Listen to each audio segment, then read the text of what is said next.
మా నియోజకవర్గానికి మంచినీళ్ళు లేని పరిస్థితిలో మేము చాలా కొట్టుమిట్టాడుతూ ఉన్నాము.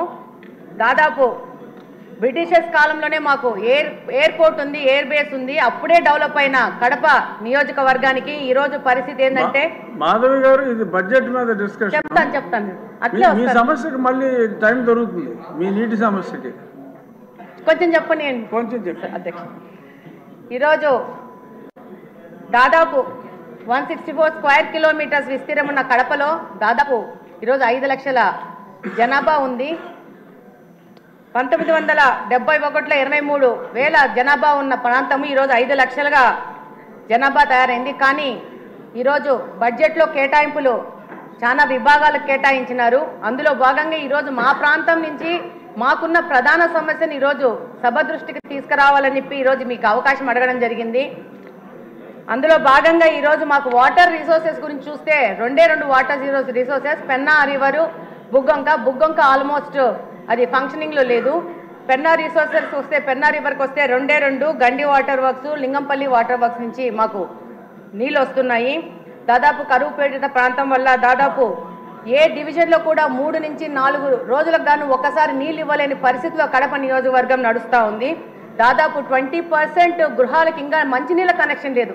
మేము కార్పొరేషను దాదాపు 20 సంవత్సరాలని కార్పొరేషన్గా ఏర్పడి 20 సంవత్సరాల నుంచి 10 సంవత్సరాలు కాంగ్రెస్ పార్టీ, 10 సంవత్సరాలు వైసీపీ పార్టీ, కార్పొరేషను అక్కడున్న శాసనసభ పక్షగా వాళ్లే ఉంటూ గవర్నమెంట్లో లాస్ట్ 5 సంవత్సరాల నుంచి అదే పార్టీ ఉన్నా కూడా పూర్తి నిర్లక్ష్యానికి గురైంది.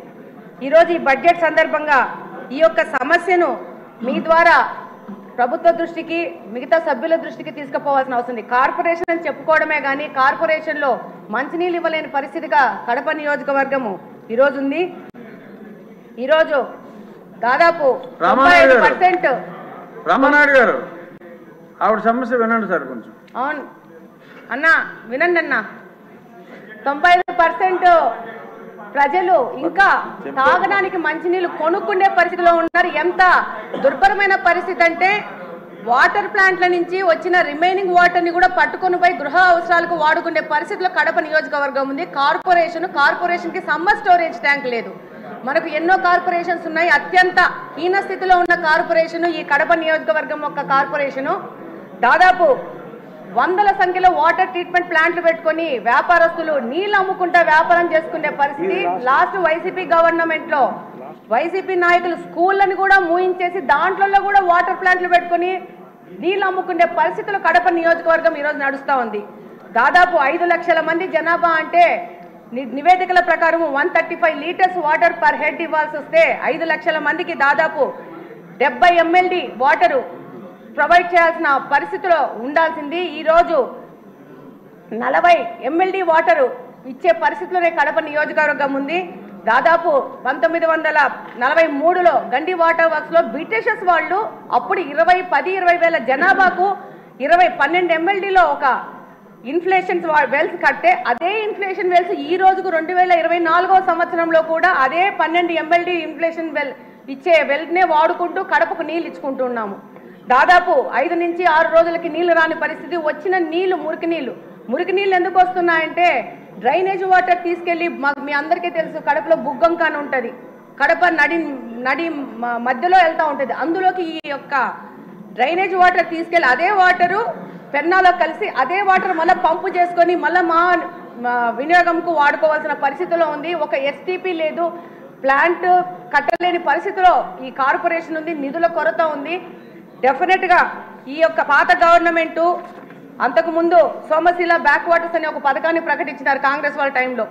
అది క్యాన్సిల్ అయిపోయింది. మళ్ళా తర్వాత మన తెలుగుదేశం ప్రభుత్వం ఉన్నప్పుడు 2018లో లింగంపల్లి మీద ఒక చెక్ డ్యామ్ కట్టాలని అప్పుడున్న ఇన్ఛార్జ్ శ్రీనివాస్ రెడ్డి గారు ప్రపోజల్ చేస్తే దానికి శాంక్షన్ చేశారు ఇరిగేషన్ మినిస్టర్ గారు. అది 19లో వైసీపీ గవర్నమెంట్ రాగానే దాన్ని కూడా క్యాన్సిల్ చేసిన పరిస్థితి ఏర్పడింది. ఆ తర్వాత 19 నుంచి 24వ సంవత్సరం వరకు వైసీపీ పార్టీ నుంచి గెలిచిన ఎమ్మెల్యేలందరూ రకరకాల ప్రాజెక్ట్స్ తీసుకొని వచ్చారు ప్రచారంలోకి. అందులో భాగంగా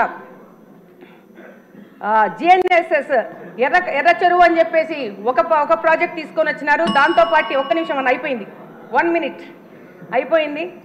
ఆ తర్వాత మళ్ళా మైలవనం నుంచి నీళ్ళని చెప్పి అదొక ప్రాజెక్ట్ తీసుకొచ్చారు, అది లేదు. మొత్తం పైపులన్నీ తీసుకొచ్చేసి ఆ యొక్క మా కడపలో పెద్ద పెద్ద పైపులు పడి ఉన్నాయి, దాని ద్వారా నిధుల దుర్వినియోగం జరిగింది. ఇప్పుడు కడప నియోజకవర్గం నుంచి నా యొక్క ముఖ్య వినతి ఏంటంటే మాకు మంచినీళ్ళు ఇవ్వండి అంతే, ఏవి అడగట్లేదు, టీవీలు అడగట్లేదు, ఫ్రిడ్జ్లు అడగట్లేదు, మాకు మంచినీళ్ళు కావాలని సభాముఖంగా కోరుకుంటున్నాను. ఇదొక కడప నియోజకవర్గంలోని ప్రజలందరి బాధను ఈ సందర్భంగా ఈ యొక్క సభ దృష్టికి తీసుకొస్తూ దానికి సంబంధిత మంత్రులు, ఇరిగేషన్ మంత్రులు గారికి, అలాగనే మున్సిపల్ మంత్రులు గారికి, ముఖ్యమంత్రి గారికి ఈ విషయం ప్రత్యేకంగా చెప్పాల్సిన అవసరం ఉంది. మా కడప నియోజకవర్గం 2 ముఖ్యమంత్రులను ఇచ్చింది. 2 ముఖ్యమంత్రుల యొక్క నిర్లక్ష్యానికో మరి వాళ్లకు కడప అంటే చిన్న చూపో, కడప హెడ్ క్వార్టర్స్ లో మంచినీళ్ళు లేని పరిస్థితిలో కడపను తీసుకొచ్చినారంటే చాలా దౌర్భాగ్యమైన పరిస్థితి. మా కడప నియోజకవర్గం ఒక డిప్యూటీ సీఎం ని కూడా ఇచ్చింది. ఆయనకు అవగాహన రాహిత్యం వల్ల దాదాపు కడప నిర్లక్ష్యం చేసుకుని కడపలో నీళ్లు లేని పరిస్థితి, నీళ్లకు రామాని కొట్టుకునే పరిస్థితికి ఈరోజు కడపను తీసుకొచ్చారు. డెఫినెట్ గా మంత్రులు గాని, ముఖ్యమంత్రి గాని, సంబంధిత మినిస్టర్లు గాని ఈ యొక్క విషయాన్ని పూర్తిగా మీరు 3 నిమిషాల్లో ముగించమ్మా. ఆదినారాయణ రెడ్డి గారి తర్వాత ఆయనకి ఇద్దాం. అన్న థ్యాంక్ యూ అన్నయ్య అవకాశం ఇచ్చినందుకు. లేడీస్